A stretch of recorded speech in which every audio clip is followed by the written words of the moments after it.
জাতীয় সংসদ নির্বাচন কবে হবে তা সংস্কারের গতির উপর নির্ভর করছে।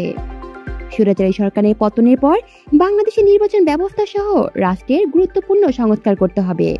এরপর নির্বাচন দেওয়া হবে বলে জানিয়েছেন অন্তর্বর্তী সরকারের প্রধান উপদেষ্টা ডক্টর মোহাম্মদ ইউনূস।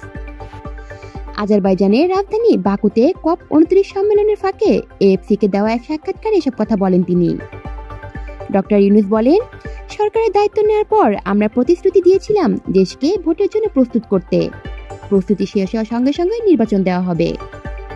প্রধান উপদেষ্টা বলেন, সংস্কার কাজে দেশের সবাইকে এক হতে হবে।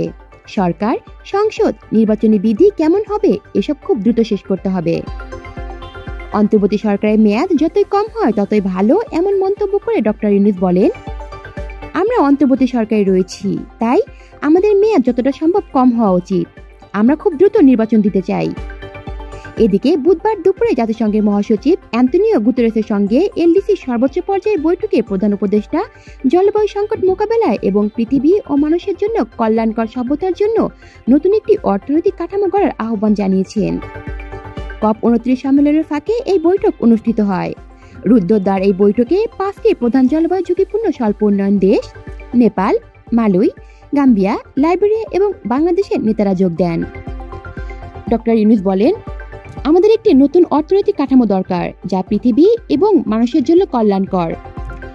একই সঙ্গে বিশ্বের তরুণদের জন্য একটি অর্থনৈতিক ব্যবস্থা তৈরির লক্ষ্যে জাতিসংঘের পৃষ্ঠপোষকতা হওয়া সম্মেলন সামিট অব দ্য ফিউচারে সমর্থন জানান তিনি বলেন, আমাদের এমন একটি অর্থনৈতিক কাঠামো তৈরি করেছি যার মূল হচ্ছে ভোগ, ভোগ এবং ভোগ।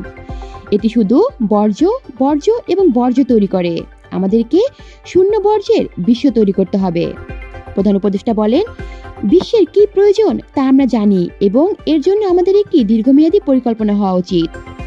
এটি দেশ অনুযায়ী হওয়া উচিত। আমাদের দীর্ঘমেয়াদী নিরসনের জন্য পরিকল্পনা তৈরি করতে হবে। আমাদের প্রতি বছর এখানে দেখা করার দরকার নেই। প্রতি বছর আলোচনার জন্য মিটিং করা সময় সাপেক্ষ এবং অপচয়। পলি শিকদার, বাংলা নিউজ নেটওয়ার্ক।